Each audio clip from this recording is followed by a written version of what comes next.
feels good to sit, right? Okay, so this video is going to be about this knife right here.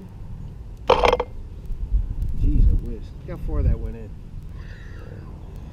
The Arthos Bushcrafter. Everybody's been asking me about it. A lot of guys are like, Doug, what do you think about this knife? I'm going to tell you what I think about this knife. You guys stay tuned and we'll talk about it. I'm not going to do a whole lot of, you know, like what it can do. I'm sure this knife can function well. I'm sure it is. I like it. So, you guys stay tuned. I'll tell you what I think about it. Okay, guys. The Arthos. I'm just going to call it the Arthos. It probably has a name, but I call it the Arthos Bushcrafter. I don't think they have any other knives that they make. My first opinion when I picked this knife up is it's a nice knife. Okay, video's over. Everybody go home. Okay. So anyway, you got D2 tool steel, number one, right? Semi-stainless steel, holds a great edge. It's not, you know, high carbon like 01 or 1095, or, you know, you're probably going to play hell, you know, striking this on a rock to get a spark. But D2 tool steel, it's a nice steel. And you really don't have to worry about this thing rusting on you, because it takes a lot to rust a D2 tool steel knife. You got to just not care about this knife in order for it to rust. Leave it in the sheath with the sheath wet. That's a leather sheath, not Kydex. The Kydex doesn't get wet inside. The water comes right out, if it's made right. But the Arthos knife, D2 tool steel, it has a semi-hollow traditional Scandi grind, but it's semi-hollow, which I don't understand that part of it. I don't understand why it's a hollow grind, but I do know hollow grinds are great slicers, so maybe that's what they had in mind. I'm not a huge fan of hollow grind, but it doesn't detract from the knife at all. It's easy to sharpen. I sharpened this one up. It's got a secondary edge bevel on it that is easy to sharpen in the field. I usually change them to like a low-shouldered convex that I like. That's my like signature grind that works well for me. It's just a tougher edge, right? But it still allows you to do all those smaller tasks. And if you need to chop with that knife, it'll do that too without chipping or rolling or anything like that. Okay, G10 scales.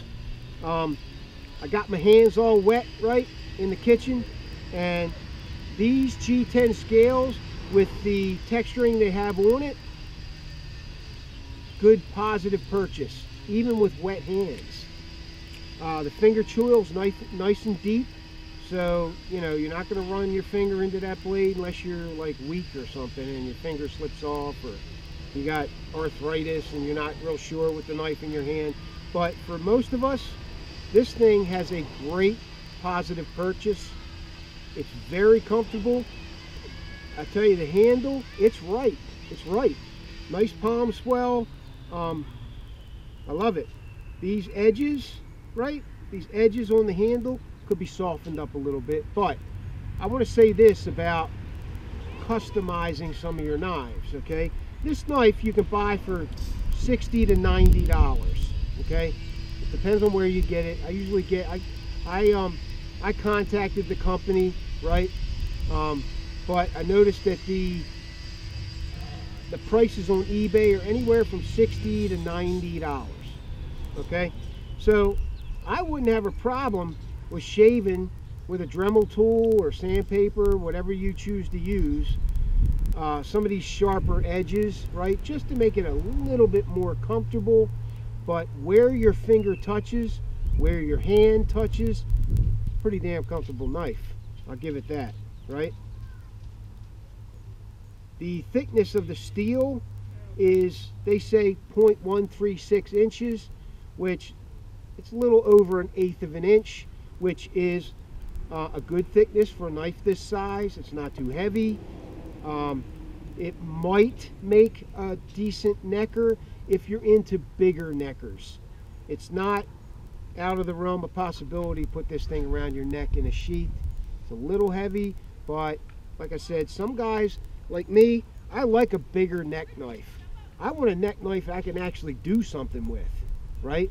Other than, that's cute. You see what I mean?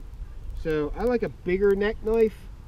So you might want to do that with this if you like a bigger neck knife. It's possible. In my opinion, it's a little heavy for a neck knife, but you can do it. All right.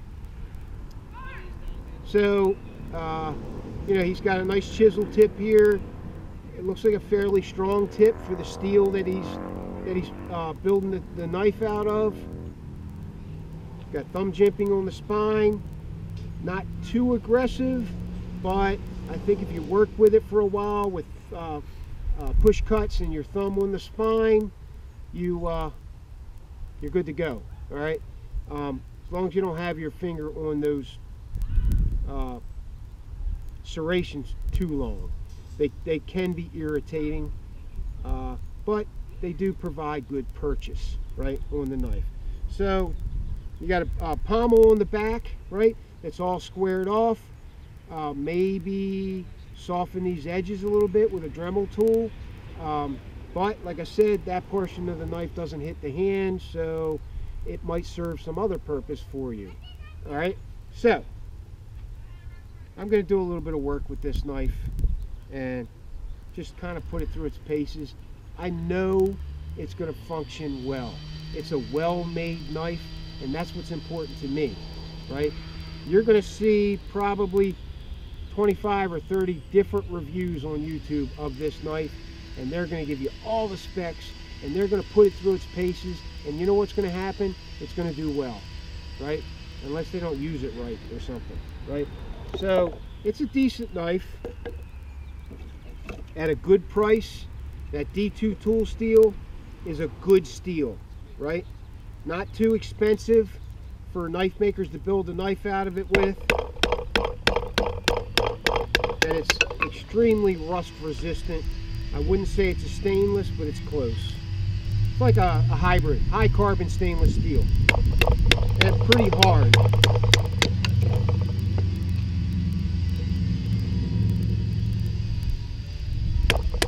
Alright, so I'm batoning, you know, a piece of birch with it. Looks like it does pretty well with batoning. If you're batoning the right size wood, not too big, right? So what's not too big? I don't know. You have to answer that for yourself. This piece of wood was maybe 1 inch across. Okay, do some feather sticks. See if the feather sticks.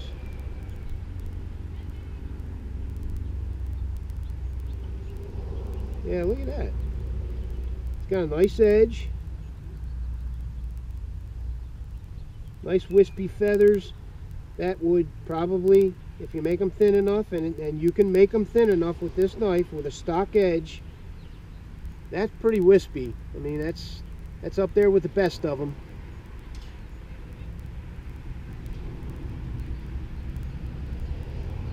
All right.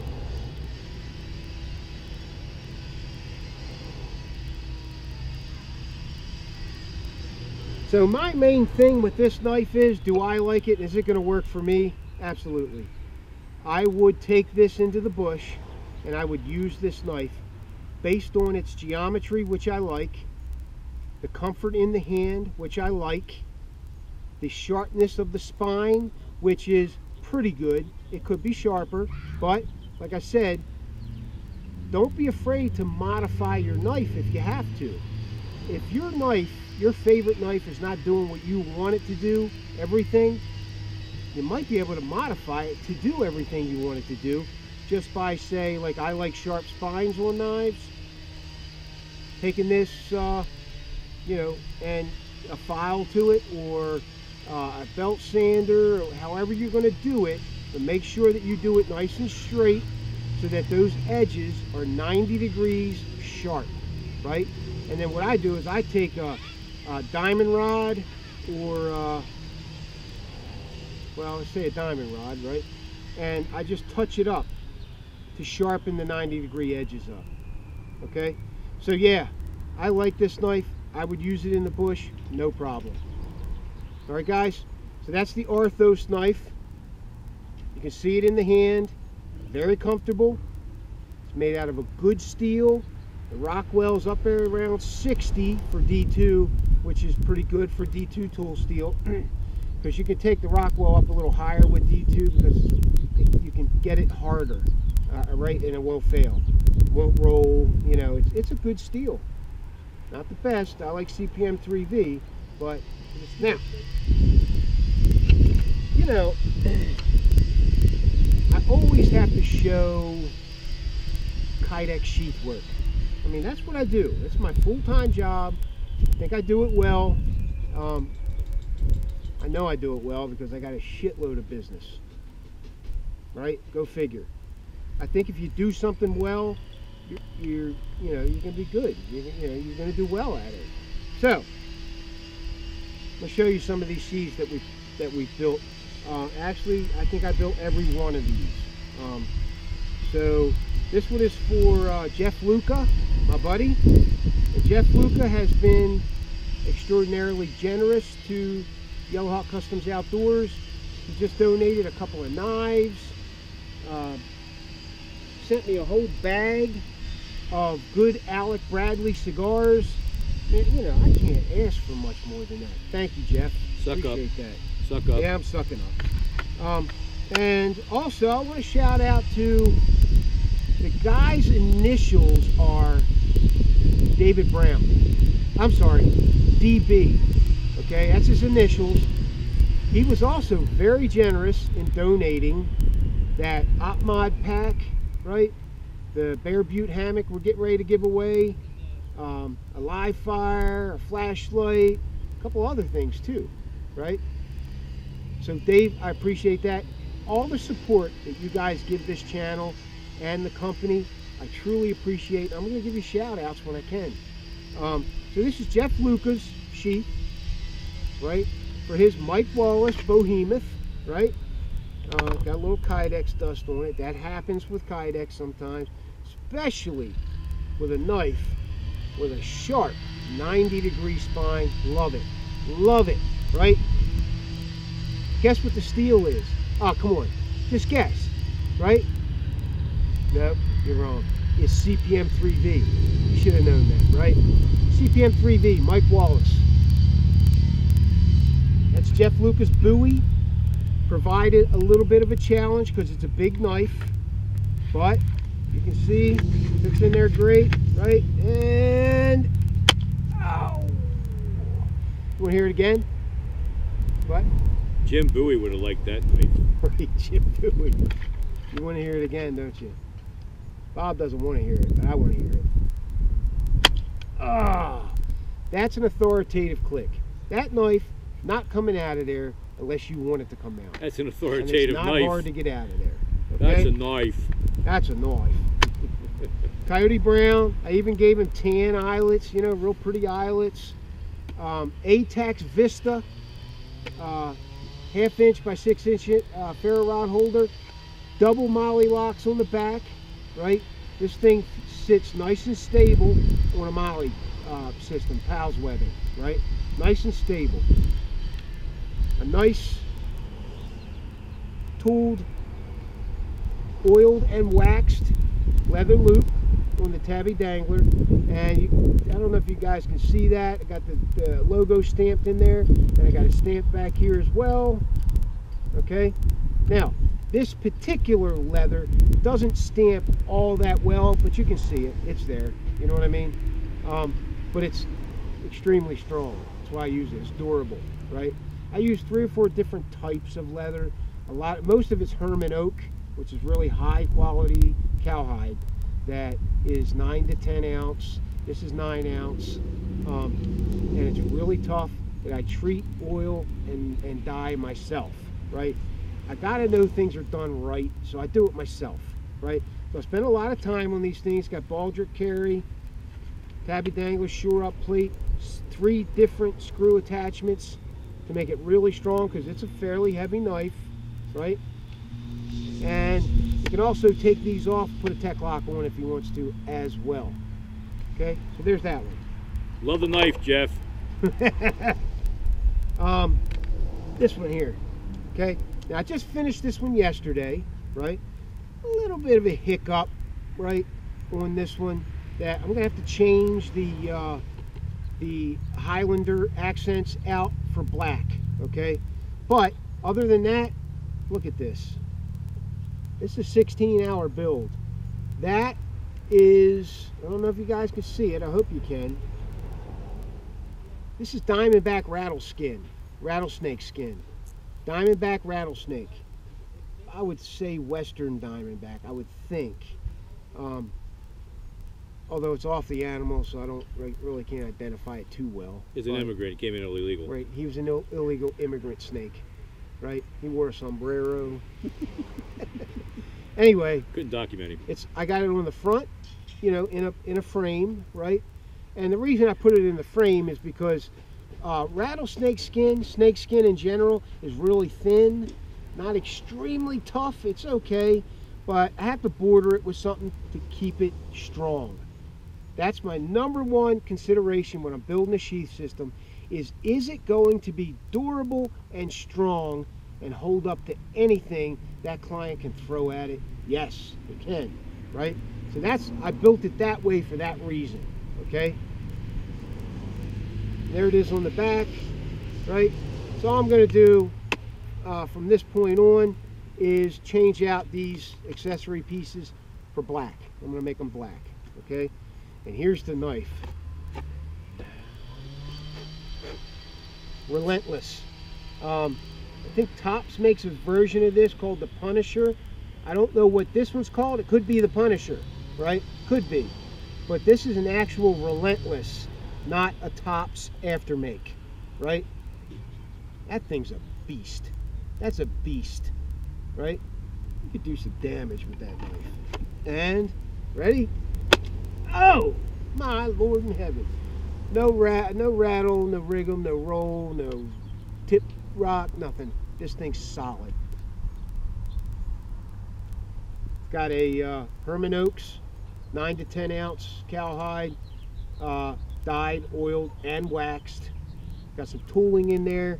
I got the client's initials tooled in there. I got a deer head. I got the logo. I got the tree of life. And I got a hawk on the other side, right? So just neat accoutrements that make it look cool.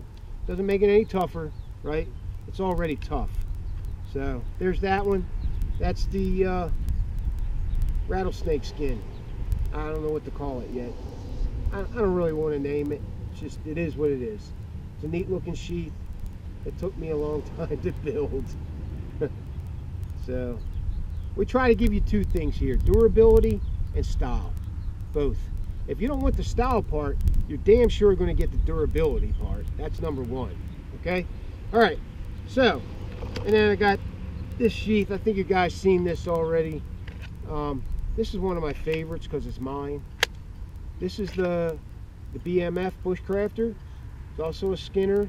It can also be a combat knife. This is a strong, multi-purpose knife with a 90-degree spine, a great bushcrafting edge. You know, it's just very comfortable in the hand. It's a high-end piece of work. CPM 3V, right? Then there's the sheath I built for it. This is my personal sheath. So I like three things on a personal sheath. I like some way to sharpen it, which is the fine diamond rod. You may choose something else to sharpen your knives, but in the field, that's what's important to me with this sheath. A fine diamond rod and a strop. That's all I need. And I get them hair popping sharp. Sunto clipper compass, ferro rod on the front, and live fire on the back, right? That's fairly easy to get out. It's not too difficult, right? But it's there if I need it. It's surefire. It's like fire if you know, it's like a no-brainer thing, you know, it's fire all the time, right? I can take this clip off of here, put a molly lock on there, whatever. All right, so there it is. Okay guys, that's it for this video. Hope you guys enjoyed it. It's Doug Wilson, Yellowhawk Customs Outdoors. Thanks for watching. Bye, Bob. Bye, Doug.